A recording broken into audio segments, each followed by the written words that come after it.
Welcome to 4.6 Exponential Growth and Decay, Part 2. Today we're going to focus on compounding interest or investing some money.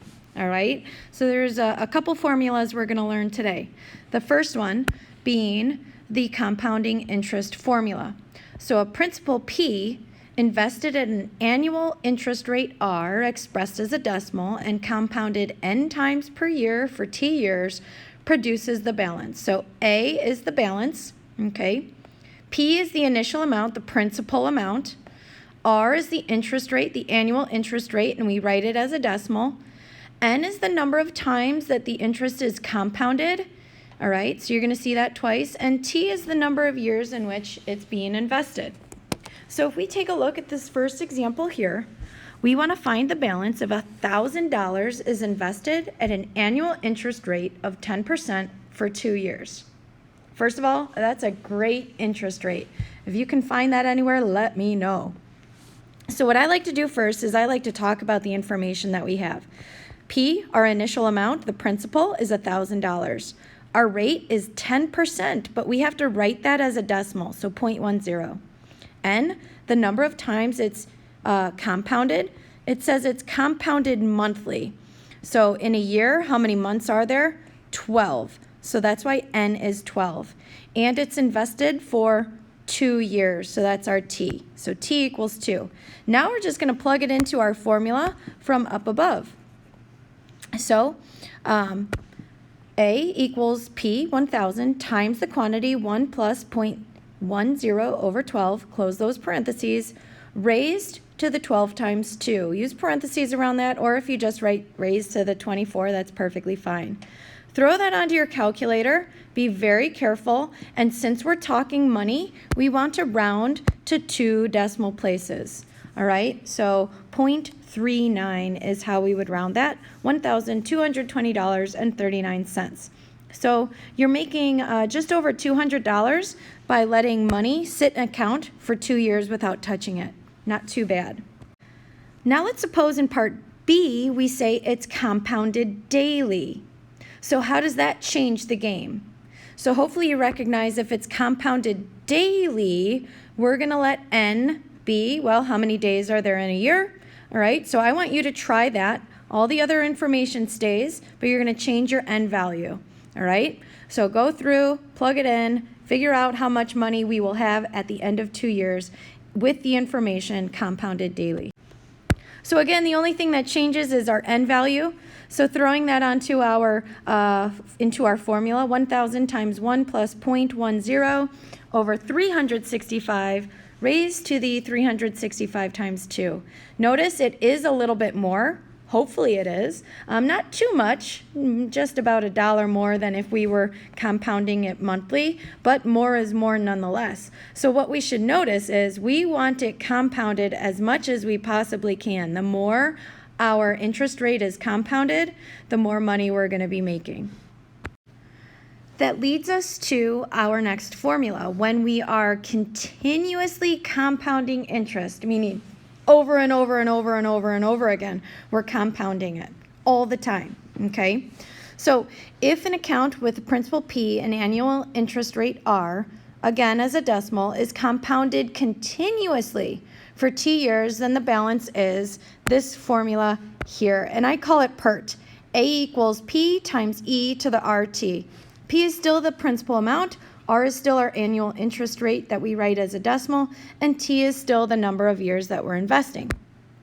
Okay, so if we look at this second example, find the balance after 4 years on $800 invested at an annual rate of 6%, and I'm going to add if compounded continuously.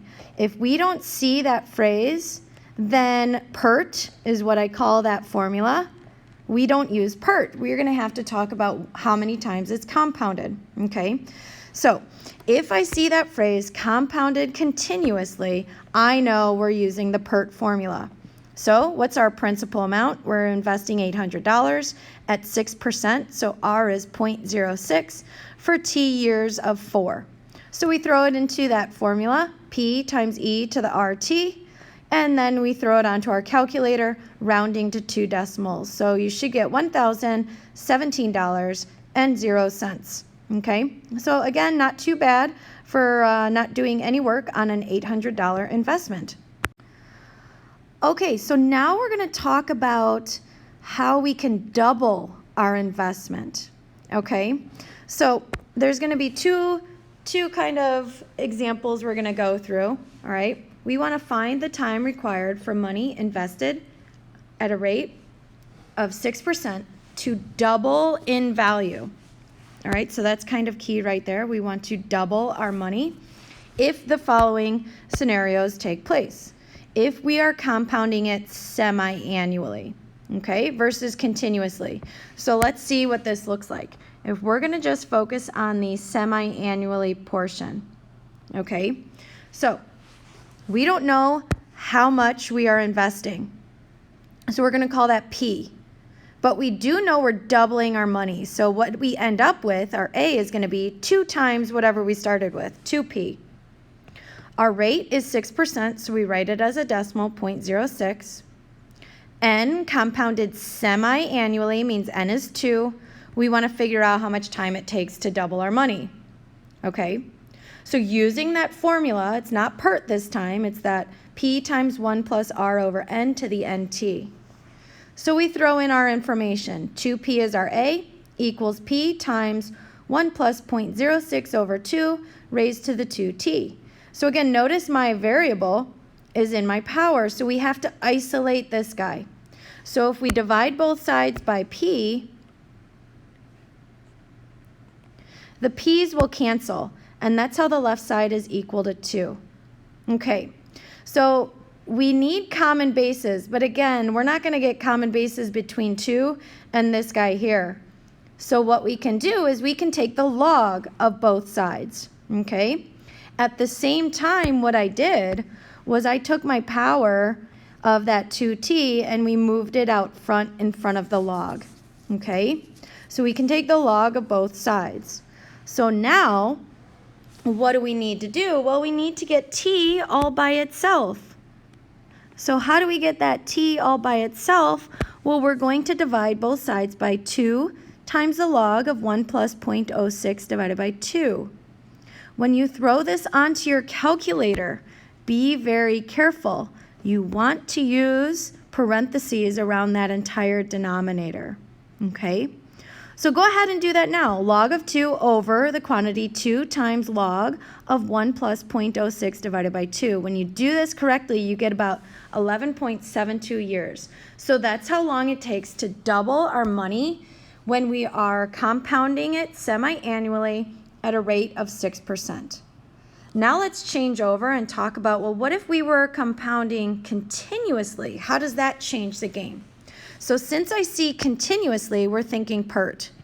So we can still let P equal P, our initial amount. A, what we're ending with is we're doubling our principal. Our rate is still 0.06. We still need to know what T is. So we're plugging into PERT. So 2P equals P times E to the 0.06 T. We still have to isolate this portion here. So we're going to divide both sides by P. We get 2 on the left equals E to the 0.06 T. Changing to log form, or we could go ahead and take the log of both sides and we'll end up with the same. Log base E, or natural log of 2, equals 0.06 times T. Dividing by 0.06, we get 11.55 years. So which would you prefer, to double your money in 11.72 years or 11.55 years? I know I would prefer sooner to double my money.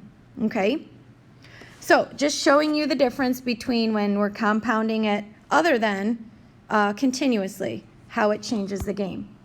Now lastly, we're going to derive an expression for the time it will take to for money to double when invested at an annual interest rate of R, but compounded continuously. So that's kind of the key there, is we're compounding continuously. So I see compounding continuously and we're using PERT. So we can use all the information up above except keep our R as R. Okay? So as we go through, we're solving for T. Okay, we're solving for T here. So we divide by P. We get 2 is equal to E to the RT. So we convert it to log form.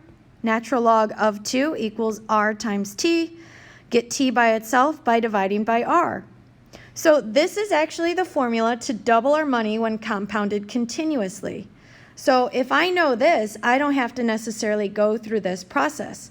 If I know my formula to double my money when compounded continuously, I just know it's the natural log of 2 over whatever our rate is as a decimal, okay? All right, so if you have questions on any of this, make sure you ask in class next time we see each other.